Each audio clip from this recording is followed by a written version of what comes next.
Bonjour les pirates et les licornes. Aujourd'hui, je vais vous lire Les Pyjamasques et le marchand de sable de Romuald aux éditions Gallimard Jeunesse Giboulet.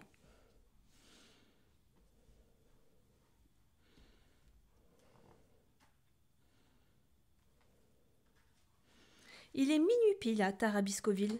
Pendant que tout le monde dort, les pyjamasques jouent à faire des acrobaties.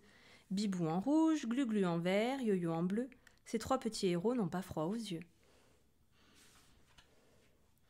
Les pyjamasques croisent alors le marchand de sable. Ce grand magicien pensa avoir endormi tout le quartier quand il s'aperçoit que son travail n'est pas terminé.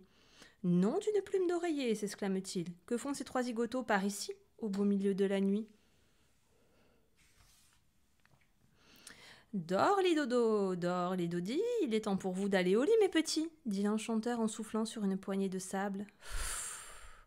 Aïe, ça va pas la tête, crient les enfants. Ça pique les yeux, ton truc. Ah, tchoum! En plus, ça fait éternuer. Au lieu d'aller se coucher, les pyjamasques se mettent à rouspéter. Le marchand de sable est très surpris. Vous devriez pourtant dormir à votre âge, comme tous les enfants sages. Il brandit alors une seconde poignée de sable, mais cette fois-ci, les pyjamasques soufflent avant lui. Par le grand polochon, arrêtez, trublion, s'écrie le marchand de sable, qui n'en revient pas. C'est bien la première fois qu'on me fait ça. Puisque vous n'aimez pas mon sable, j'ai d'autres moyens de vous endormir, dit le magicien en claquant des doigts. Un troupeau de nuages moutons fait soudain son apparition. Il y en a des millions. Vous n'avez plus qu'à les compter, alors vous dormirez. Mais au lieu de compter les moutons, les pyjamasques préfèrent jouer à saute-mouton. Le marchand de sable est exaspéré. Je vois, vous êtes des fortes têtes, ronchonne-t-il. Sachez que personne n'a jamais résisté à ma berceuse enchantée. Il sort alors une flûte de son chapeau pointu et se met à leur jouer une musique soporifique. Turle-tutu, turle-tutu. C'est peine perdue.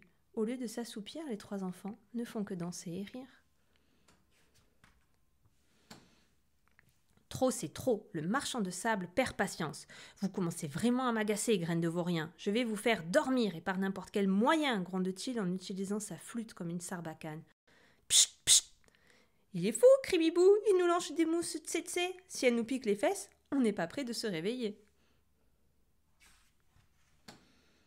Les pyjamasques partent vite se cacher. Alors le marchand de sable essaye de les hypnotiser.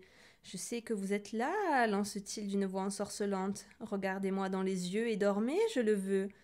Il est vraiment têtu celui-là, chuchote Bibou. Hein. À nous de lui jouer un tour, dit Yo-Yo.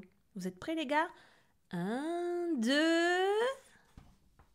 Et 3! Abracadabra, nous voilà! Perlimpinpin, tu ne vois plus rien, crient les pyjamasques. Cette fois, le marchand de sable pique une grosse colère. Il se met à hurler. Comment osez-vous me faire cela, petit misérable? À moi, le dernier descendant des marchands de sable, endormeur d'enfants de père en fils depuis la nuit des temps. Je vais vous coudre les paupières, vous faire manger une soupe aux somnifères. Si vous n'allez pas tout de suite vous coucher, vous aurez droit à une gigantesque fessée. Mais à crier de la sorte, le marchand de sable réveille tout le monde. C'est quand même un comble. Qu'est-ce que c'est que ce boucan, se plaint le voisinage. C'est bientôt fini tout ce tapage. On ne peut plus dormir tranquillement, s'indignent les gens. Le marchand de sable est si honteux d'avoir réveillé tout le quartier qu'il préfère aller se cacher. Ça alors, il est déjà parti, s'exclament les pyjamasques. Dommage qu'il se vexe si facilement, ajoute Yo-Yo. On s'amusait bien finalement. Mais toute cette histoire m'a épuisé, dit Bibou. Moi aussi, marmonne Glu-Glu à moitié endormie. Vous savez ce qu'on devrait faire, demande Yo-Yo. Allez au lit, lui répondent ses deux amis.